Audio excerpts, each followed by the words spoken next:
In New York, the proposal to build an Islamic cultural center near the site of the September 11th attacks continues to dominate headlines. There have been two separate rallies in the city, both by supporters and opponents. The dispute's taken on political significance, with opposition Republicans using the issue to attack U.S. President Barack Obama ahead of legislative elections. John Terrett was at the rallies and filed this report. No mosque! No mosque! A healthy turnout, but hardly the thousands organisers had said would descend on Lower Manhattan to protest the proposed Islamic cultural centre and mosque. Heavy rain may have kept people away, but those who were there were clearly worked up that a mosque could be built just steps from ground zero.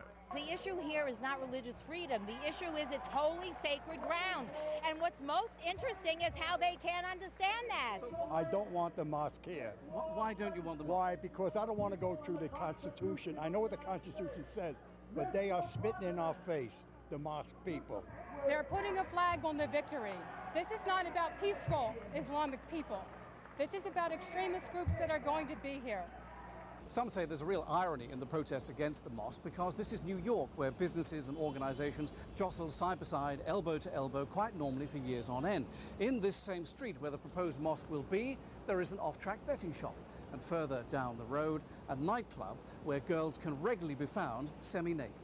Say no to racist fear! Muslims are welcome here! Round the corner, a smaller group was making a different point, welcoming the proposed Islamic cultural centre and mosque to the area around Ground Zero. The response to this climate of fear, this climate of racism, this climate of Islamophobia and fear-mongering and scapegoating and all this nastiness that has been sort of churned up over the last few months out of nowhere. And this is not about a mosque. It is about a cultural center where people of all faiths can go, study, talk, talk about their cultural differences. We're not trying to denigrate the memories of those persons that were lost in that tragic incident 9 years ago.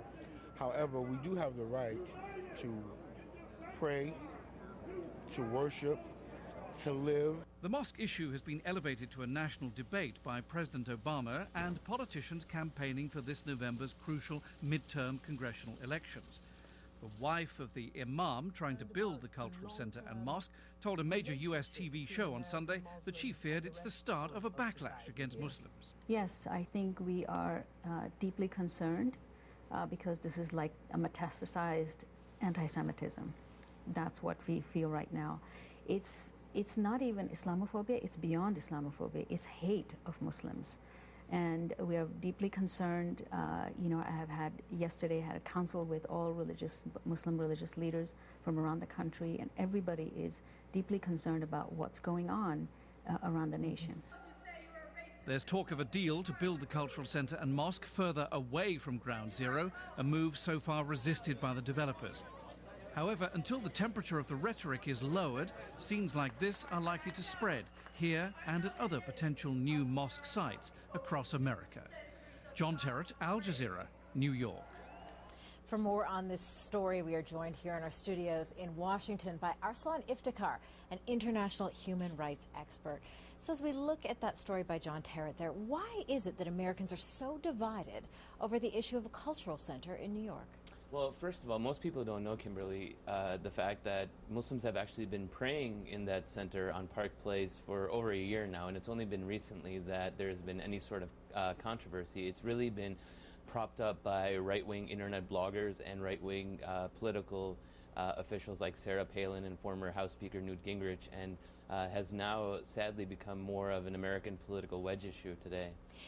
Many critics of the center are arguing that sensitivities and respect for those who died at the site of the September 11th attacks is not being taken into account. When you hear those kinds of statements, what do you think?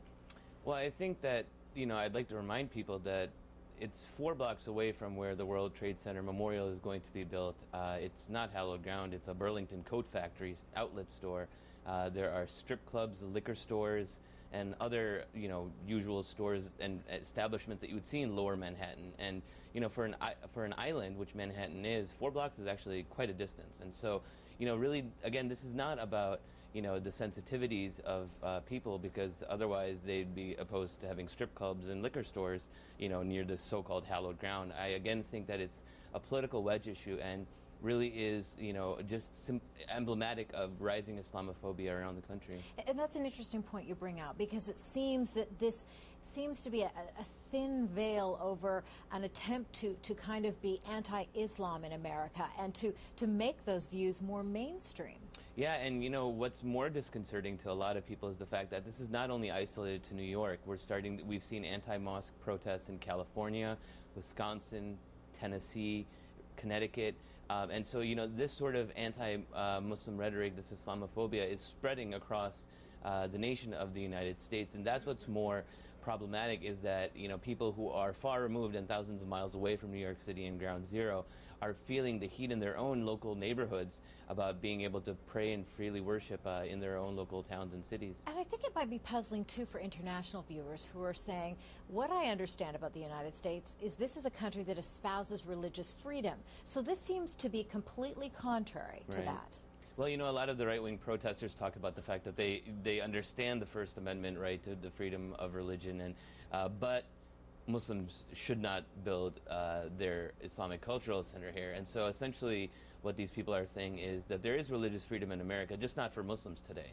And with nearly 6 to 7 million American Muslims living in the United States today, many of us who were born and raised here and have known no other home, we are simply not going to sit idly by and allow the Constitution to only selectively apply to some people and not to others, because as we've seen throughout several chapters of the civil rights history of America, that's exactly what's happened in terms of demonizing minority demographic groups here in the United States. And you mentioned at the onset of this interview that there seems to be political overtones to this. It's very interesting that we look at some recent news polls suggesting that a quarter of all Americans believe that President Obama is a practicing Muslim, even though he professes to be a Christian. What is all of this about? Again, it's the right-wing, Republicans trying to, further paint President Obama as the other.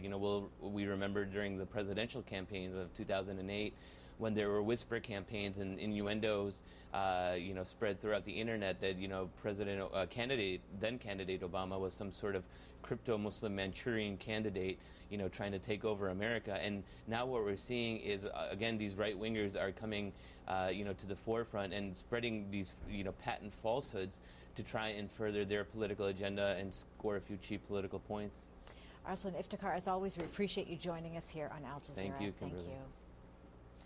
Well, it's time for us to take a short break.